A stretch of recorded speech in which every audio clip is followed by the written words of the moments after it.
તો સંદેશ ન્યૂઝની માય વોટ માય ગુજરાત અંતર્ગત ચૂંટણીની યાત્રા હવે રાજકોટ રાજનીતિના એપિસેન્ટર સમાન જસદણ પહોંચી છે.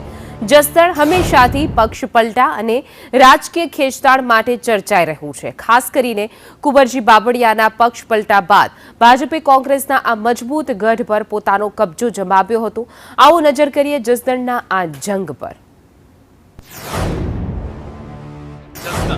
અને જ્યારે જસદણની વાત આવે ત્યારે શૌર્ય, ખુમારી, દાતારી આ બધું જ યાદ આવે ને એની સાથે લોકશાહીમાં જ્યારે ચૂંટણીના પડઘમ વાગતા હોય, ઢોલ નગારા અને બ્યુગલ વાગતા હોય ત્યારે સ્વાભાવિક રીતે રાજનીતિના એપિસેન્ટર જસદણની વાત કરવાની થાય જ. જસદણ તાલુકાની આજે વાત કરવી છે ને આ જસદણ તાલુકાના પ્રબુદ્ધ નાગરિકો છે, ખેડૂતો છે, રાજકીય પક્ષના આગેવાનો છે, એ આપણી સાથે છે અને એમની સાથે જ ચર્ચાની શરૂઆત કરીએ. પણ એ પહેલા એકવાર તમને ફરી કહેવાનું મન છે કે સંદેશનો એકમાત્ર ઉદ્દેશ, એકમાત્ર લક્ષ્ય છે 100% મતદાન. આ વખતની આ સ્થાનિક સ્વરાજની ચૂંટણીમાં બધા જ માનાંકો, બધા જ રેકોર્ડ આપણે તોડી નાખવાના છે અને જબરજસ્ત વોટિંગ કરવાનું છે. તો આવો જસદણના લોકો સાથે વાત કરીએ. સાહેબ નમસ્કાર. જસદણની જ્યારે વાત આવે ત્યારે સ્વાભાવિક રીતે રાજનીતિની પણ વાત આવે, પક્ષ પલટાની પણ વાત આવે, મંત્રી પદ લેવાની પણ વાત આવે અને મંત્રી પદ લીધા પછી લોકોના કામ કરવાની અને ન થયાની ફરિયાદો પણ આવે.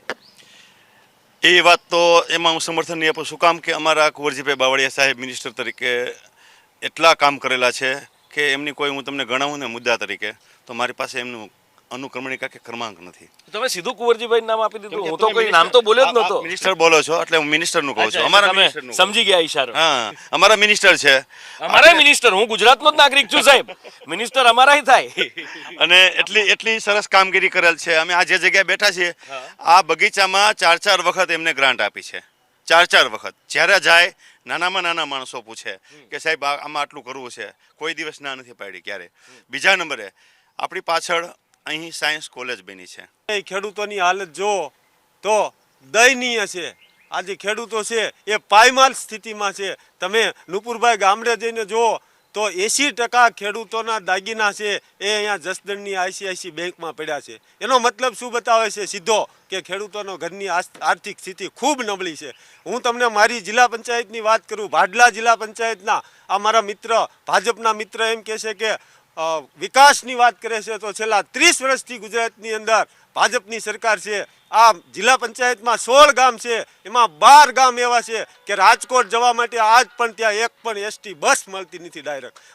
જ્યારે સરદાર વલ્લભભાઈ પટેલે નર્મદા યોજનાનો જ્યારે પાયો નાખ્યો ત્યારે ખેતરે પાણી પહોંચાડવાનું હતું અને અમારે ગુજરાત સરકાર આવ્યા પછી આ છે ને લોલીપોપ આપવાનું ચાલુ કર્યું, તમને પાણી આપશું. અમારે અહીંયા મદાવાના ડુંગરે પાણી નાખે એટલે સૌરાષ્ટ્ર 80% વગર કેનાલે પાણી પીવે. તો એ લોકોને એ મગજમાં નથી આવતું કે આ સિંચાઈ યોજના છે, પાણીનો પ્રશ્ન હલ થાય, સિંચાઈનો યોજના હલ થઈ જાય. પણ મદાવાના ડુંગરે જો નર્મદાનું પાણી નાખે એટલે સૌરાષ્ટ્ર 80% સિંચાઈમાં અને પાણીના પીવાનો પ્રશ્ન રહે નહીં. પણ આ સરકારને ભ્રષ્ટાચારમાં રસ છે. ભ્રષ્ટાચાર કરો એ એને છે ને એનું મૌન. એમની સિંચાઈ કેનાલો બની છે, કેનાલોનું નેટવર્ક બન્યું છે કે નહીં? જસદણ વિછિયા 2 વિસ્તાર જે અમારા છે, બંને વિસ્તારમાંથી ક્યાંય પણ કેનાલ નથી.